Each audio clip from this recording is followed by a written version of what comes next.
Bella, Celia, Devi, Alfa, Dia, hadir Ibu, Niki, Dina, Febrianus, Huda, Keisa, Keisha,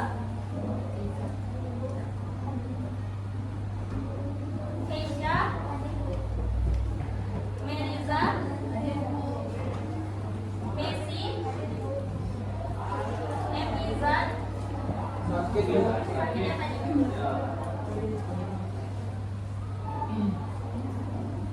M. Rafiq, M. Ramadhani, M. Tribagus, Mutia, Nanda, Naura, Niki, Oka, Ocha,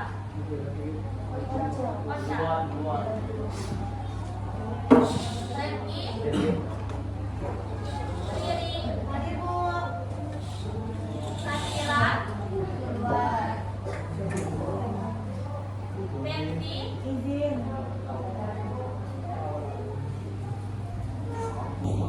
Oke, udah ada bukunya semua kan? Oke, sekarang kalian buka halaman 67 bab 3.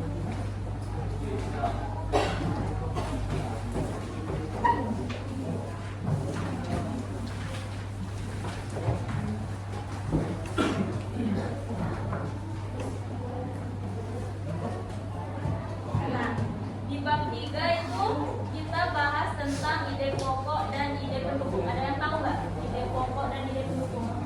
Maksudnya mana?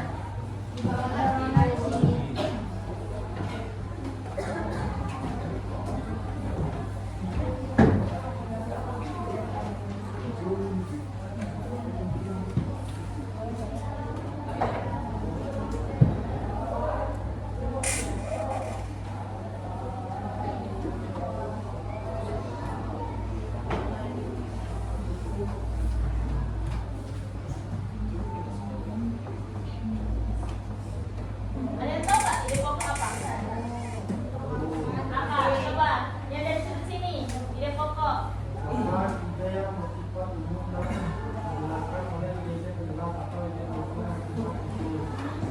Bersifat umum. Kemudian dari sebelah sini ide pokok apa coba? Inti.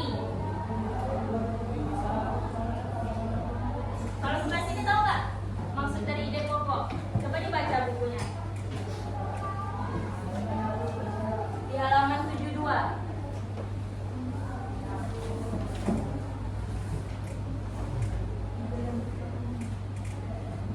Tahu? Apa? Bersifat umum. Terus inti. Terus satu lagi. Oh.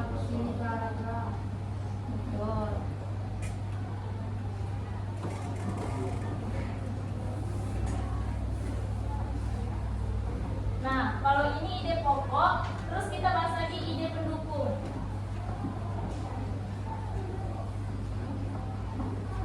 Nah, kalau ide pendukung apa? Tadi kan kalau ide pokok itu bersifat umum. Berarti kalau ide pendukung umum, kalau di sini khusus. Terus apa lagi? Coba dibaca bukunya. Yang sebelah sini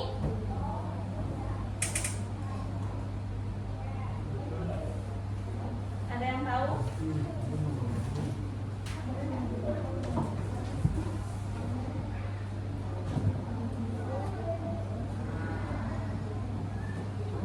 Bersifat rincian.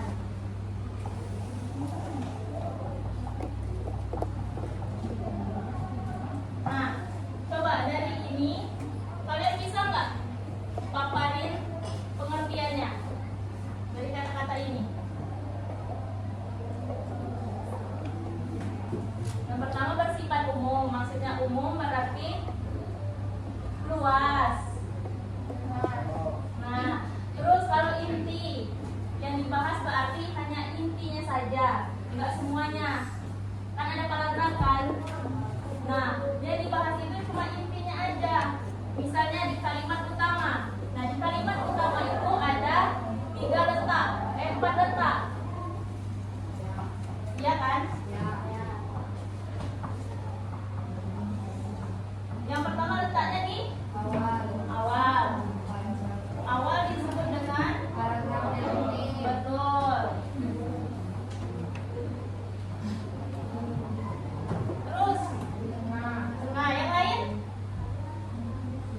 Tengah. Tengah, kalau tengah apa?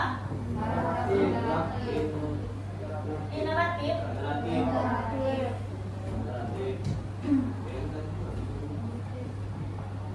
Terus bagian belakang. Kalau belakang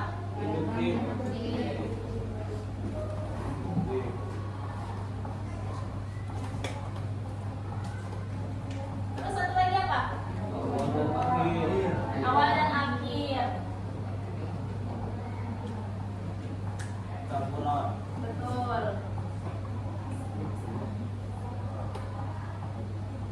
Jadi ide pokok itu adalah suatu kalimat utama dalam paragraf yang membahas secara umum, kemudian hanya mewakili intinya saja. Nah, kalimat utama itu ada 4 letaknya. Yang pertama ada di awal atau disebut dengan deduktif. Kalimatnya berarti ide pokoknya itu ada di awal paragraf. Nah, sedang kalau di tengah itu berarti ada di tengah. Nah, kalau akhir berarti kayak kesimpulan. Jadi, nah kayak gitu. Nah, betul. Kalau ini awal dan akhir berarti campuran. Berarti ininya ide pokoknya ada 2, ada di awal dan juga ada di akhir. Terus ide pendukung. Ide pendukung atau pola pengembangan. Tahu nggak maksudnya apa? Yang lain udah dibaca belum bukunya deh? Apa maksudnya? Ide pendukung.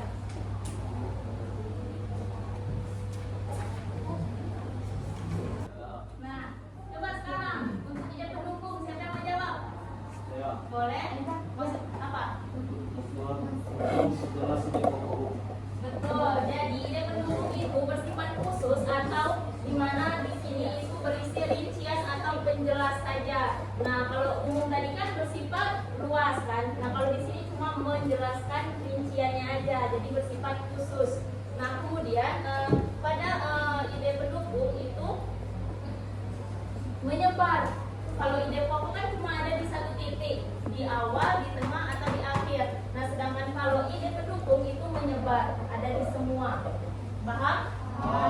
Coba sekarang ibu tanya, apa perbedaan dari ide pokok dan ide pendukung? Siapa yang menjawab? Nah, sekarang ibu mau kalian jelasin pengertian dari ide pokok dan ide pendukung. Siapa yang mau jawab ide pokok? Saya, Bu. Coba Arjuna. Ide pokok adalah gagasan utama dalam sebuah paragraf yang menjadi inti pembahasan. Betul. Coba tepuk tangan dulu dong untuk Arjuna. Ide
nggak hipotesis?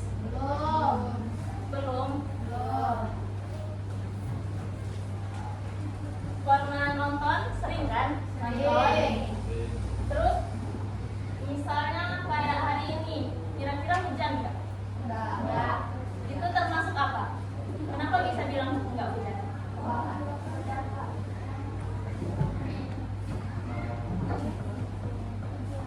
Tesis. Hipotesis itu adalah pradugaan. Tahu kan dugaan apa? Tahu. Misalnya kalian nonton film, kalian menduga kalau film itu misalnya apa? Benar. Set ending, misalnya. Nah, kenapa kalian bisa bilang itu set ending?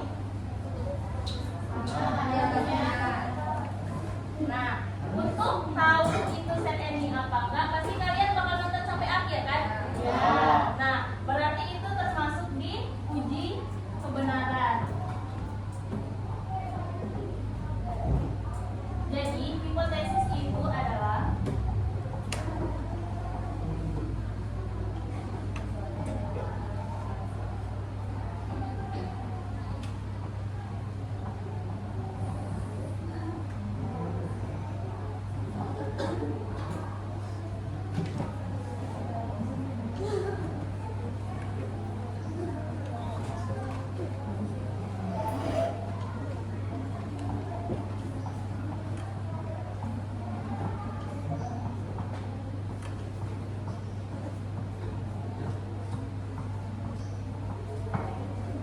Nah, jadi hipotesis itu adalah pradugaan mengenai suatu fenomena untuk diuji kebenarannya.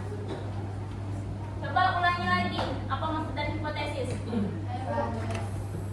Hipotesis merupakan dugaan sementara dalam suatu penelitian atau pendapat.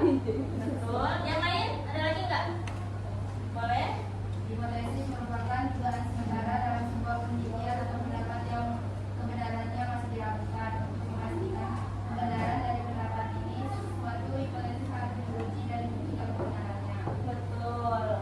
Nah, sekarang coba perhatikan ciri dari hipotesis di halaman 79.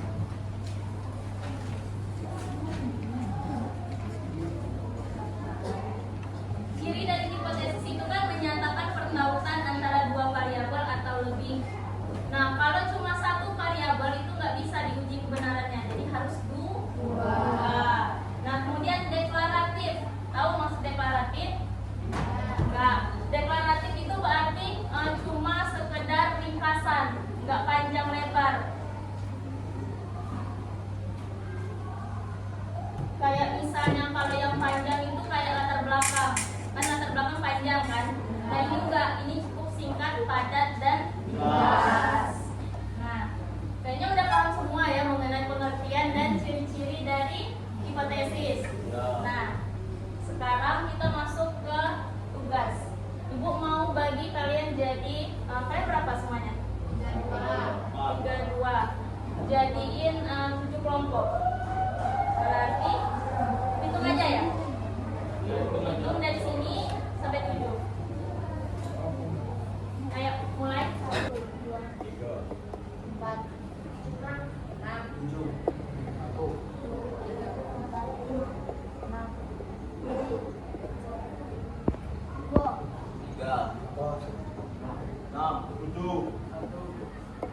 2, belakang 4, 5, 6.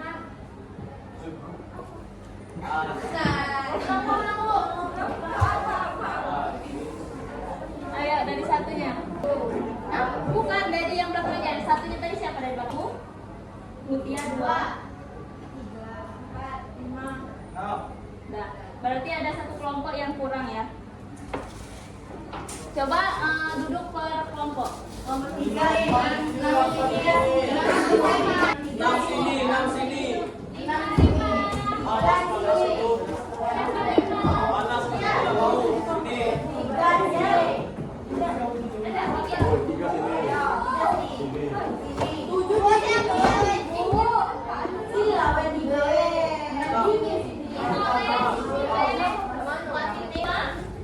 Lampu.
silakan.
Paham?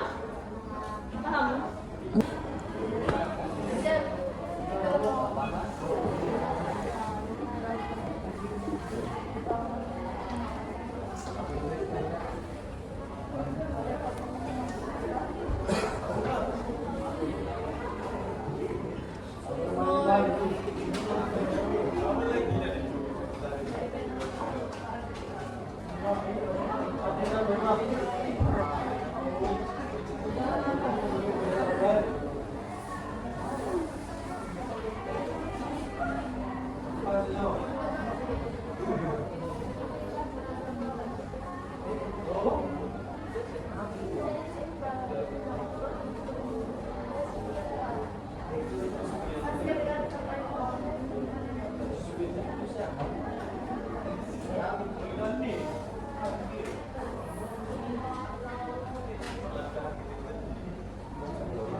Ini terus.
semua?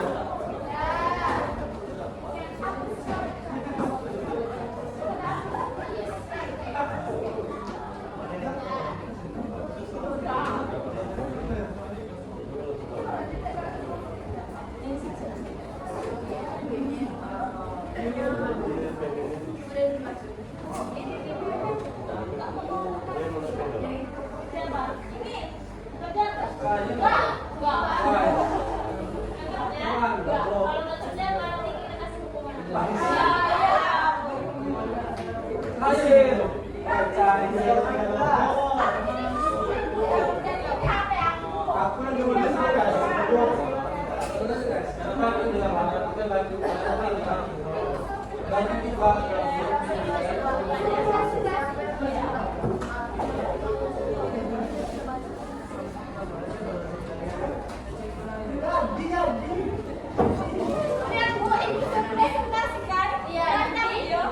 Iya, nanti yang presentasi maju ke depan ya. Ya.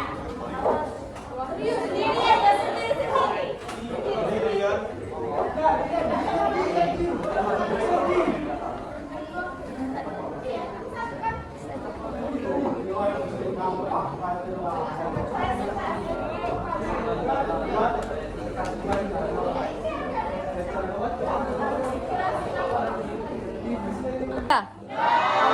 Yaudah, kita presentasi dari kelompok 1.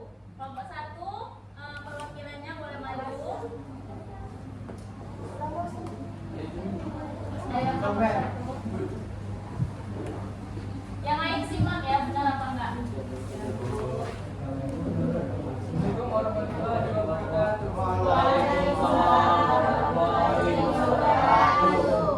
Saya dari kelompok 1 akan membacakan paragraf 1. Di pokoknya teknologi buatan berbeda dengan teknologi sebelumnya. Yaitu karakteristik teknologi kecerdasan buatan berbeda dengan jenis teknologi sebelumnya. Perbedaannya, kecerdasan buatan dapat mengambil alih otoritas manusia atas dunia.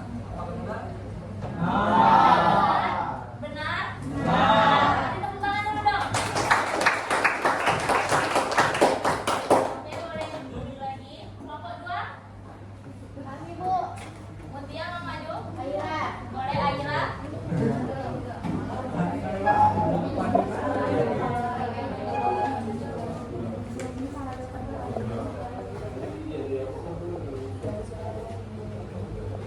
Sekarang dengerin dari kelompok 2.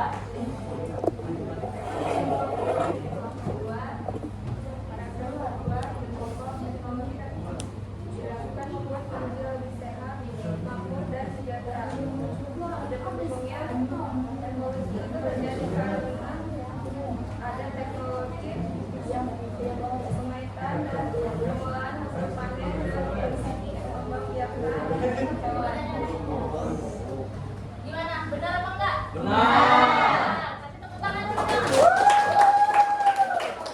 Lanjut, kelompok 3. Kelompok 3 siapa perwakilannya?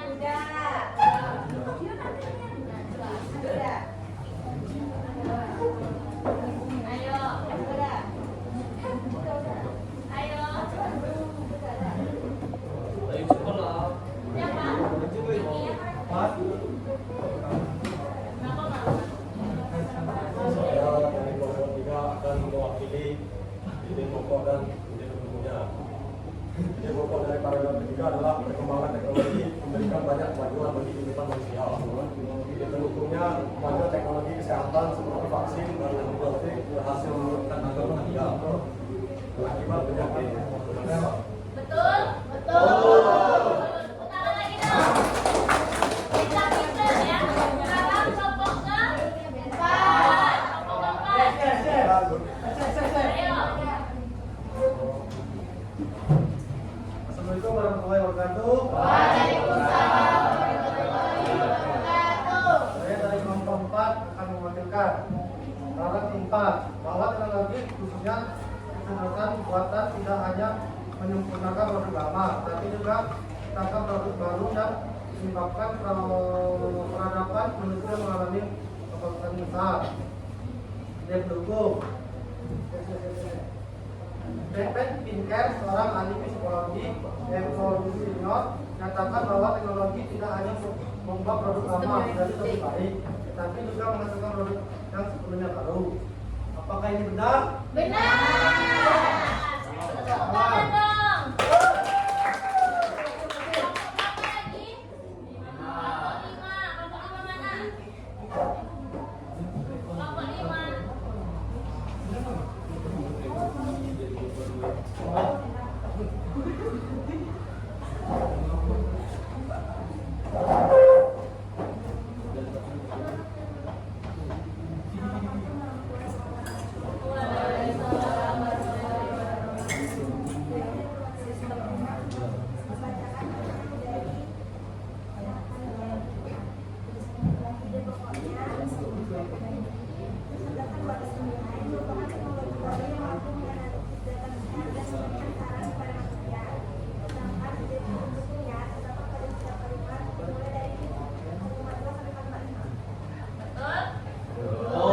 Tepuk tangan dong.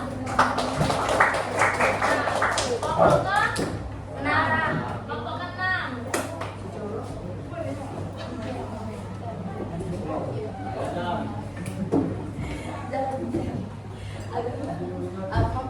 Maksud 2 per 3 mungkinnya Bu.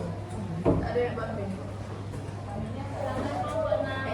Assalamualaikum warahmatullahi wabarakatuh. Saya perwakilan dari kelompok 6 ingin menunjukkan dari kelompok kami. Paragraf ke-6. Jadi pokoknya perkembangan AI prediksi akan menghasilkan super intelijen atau kecerdasan super. Jadi pendukungnya Profesor Nick Bostrom membuat prediksi ini secara detail, termasuk cara mengembangkan sistem kontrol agar manusia tidak diganggukan oleh AI. Benar?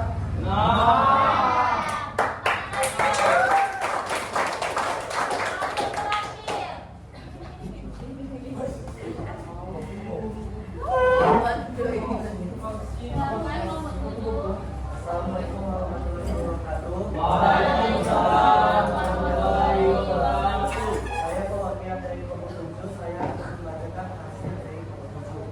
Jadi yang pokok. Kecerdasan membantu kehidupan manusia, tetapi juga dapat menimbulkan dampak negatif. Dia mendukungnya, teknologi termasuk kecerdasan buatan memiliki 2 sisi, bisa memberi manfaat besar, namun juga berpotensi merugikan dia bila digunakan dengan bijak. Saya akan menghasilkan benar. Tepuk tangan dong. Ya, oke. Pembelajaran kita hari ini tentang ide pokok dan ide pendukung. Udah paham semua kan? Kalau Ibu ulas lagi, apa itu ide pokok? Adalah inti dari sebuah pembahasan. Adanya di pendukung. Tengah. Di awal.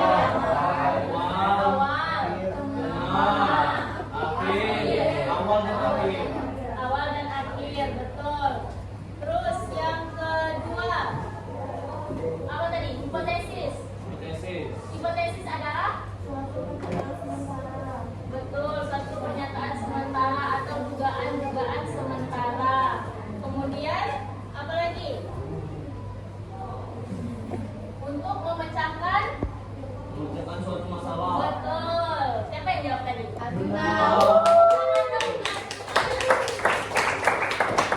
Jadi hipotesis itu adalah suatu pernyataan sementara untuk memecahkan masalah. Jadi gunanya ada hipotesis adalah untuk menguji apakah itu benar atau